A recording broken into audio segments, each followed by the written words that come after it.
Oh, I'm already recording. Right. Just want to do a short video today. We just got in the Holosun. This is their 507C green, and this is the version 2.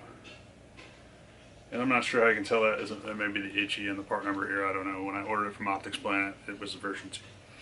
So this is kind of cool. It comes in this little white sleeve here on the outside of the box. Let me take that off. There's actually like a little plastic box in here with the Holosun logo all over it. And the top is a little brown lid that comes off. It's actually got the foam built into the bottom of the lid. That's pretty cool. That's a nice case for it.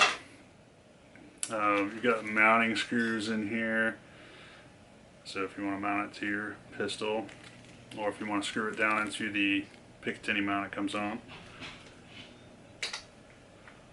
A little cleaning cloth, that's always nice. You get a little tool in here to adjust it, so you can take the battery out, and so you can adjust windage and elevation. And then the sight itself. So I'm going to put this box down. I already opened this, of course, because I'm a little kid when the boxes come in and I just rip them open immediately. But I put it back in the bag and everything.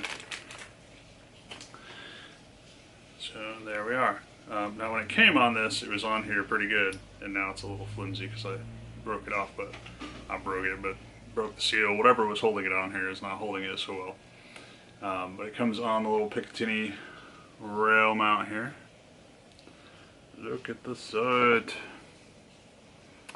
And you can just take this off. It's held on just by the little recoil studs here.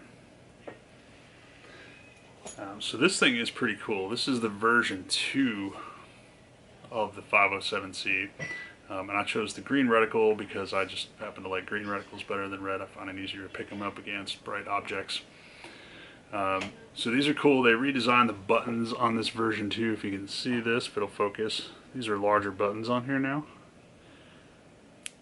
Still have the cool little solar cells on the top, in case you run out of power and you can use solar.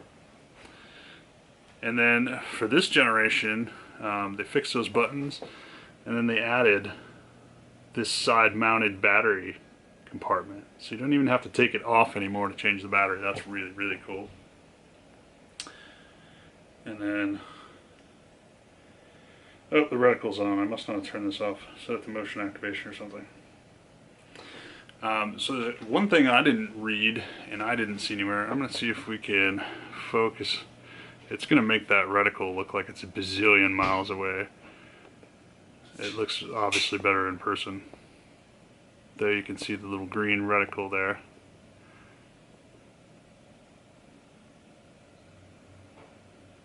Let's see if I can move it to a darker area. Not really. There we go. And so one of the cool things about this too that I didn't see advertised, but it's in the manual, and I tested it by running around the house looking at everything. It's got an auto brightness on it now. Edit out my stupidity. If you go into a darker area, the reticle gets dimmer automatically. And if you go into a bright area, like outside in the bright sun or in a room with a bright light, the reticle gets a lot brighter automatically. So that's really cool as well. Not only does that help save on the battery life, but it makes it so you're not having to constantly adjust it. It's doing it itself on the fly. And you can set it to manual mode and have it set for whatever you want. The estimated battery life on this is, if you have the circle and dot, 10,000 hours. If you have just the green dot, 50,000 hours. So that's pretty good. I'm actually probably going to leave it on the circle and dot. Looking at it online, if you're looking at review videos of this, somebody's camera either makes it look like a giant blob in the center of your screen, or like my camera makes it look like 1,000 miles away and it's practically worthless. But when you're actually looking at it, it's actually really, it's like a EOTech site, but it's actually a lot clearer than my EOTech site, which is nice because my EOTech was like twice as expensive. But yeah, these are pretty cool. So I'm going to do a review once I mount this. I'm going to put this on my Not-A-Glock 20 and 10 millimeter.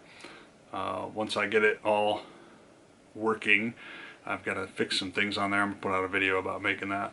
But then I'm going to get it milled for RMR/507C, and I'm going to put this on there, and then we're going to shoot the snot out of it to see if it stands up. But I've watched several videos on the Holosuns, which is actually why I decided to go with the Holosun. The 507Cs just seem to be pretty indestructible. If you've seen the Sage Dynamic video, I don't know, I'll link that below. Aaron from Sage Dynamics drops these things like from shoulder height onto concrete. And he dropped the 507C, the original, the red dot version 1, but he dropped it on the concrete 4 times and it was still usable. And you know, he put several thousand rounds through it in the meantime. That's what I want, right? I've got a Romeo 1 on my Mark 25, and yeah, that's not my favorite sight ever. I mean, it's okay, it works, it has a red dot. Is it indestructible? No, I actually bought the metal shroud for it. I've already had to RMA it once because the battery cap was cross-threaded and I couldn't get it off. The battery cap's in a terrible place. It's really hard to get a screwdriver into the middle of it to get the cap out. So I'm really looking forward to working with these and seeing how these hold up. I kind of plan, unless it fails me spectacularly on a 10 millimeter, to replace my Romeo 1 on my Mark 25, and I'm going to get an adapter plate for my M17 and put that on here as well. So I'll have 3 of these eventually, hopefully, if they work out. I mean, if it can take the beating from a G20, should be good to go on almost anything else, right? But I will put up a review video once we get it mounted and we're able to shoot it. But I just want to give a quick look at this. There's not too many videos out there on the version 2, and this is really a really cool sight, especially considering I paid like $340 for this. And that's the green dot version. I was originally looking at the Loophole Delta Point Pro, and just some of the reviews of that, it seems like, yep, the glass is really nice, the dot is really nice, if you drop it, it's going to break. The backup irons options on that are just not very appealing to me, and the price for what you're paying for it, which is quite a bit more than this. You're not getting a green dot, you're not getting different reticles, you're not getting a backup solar cell. This doesn't seem worth it. These, and especially having seen a bunch of reviews on the original version of the 507C and how tough they are and how nice, I think the people avoid these just because it says Holosun on it. And traditionally, back in the day, Holosun was not great, but it seems like they've turned the company around and they're pretty good sites now. So we're going to try this one out, and once we do, we'll put up another video for you. Thanks for stopping by, everybody. I'll see you later. Let's do that.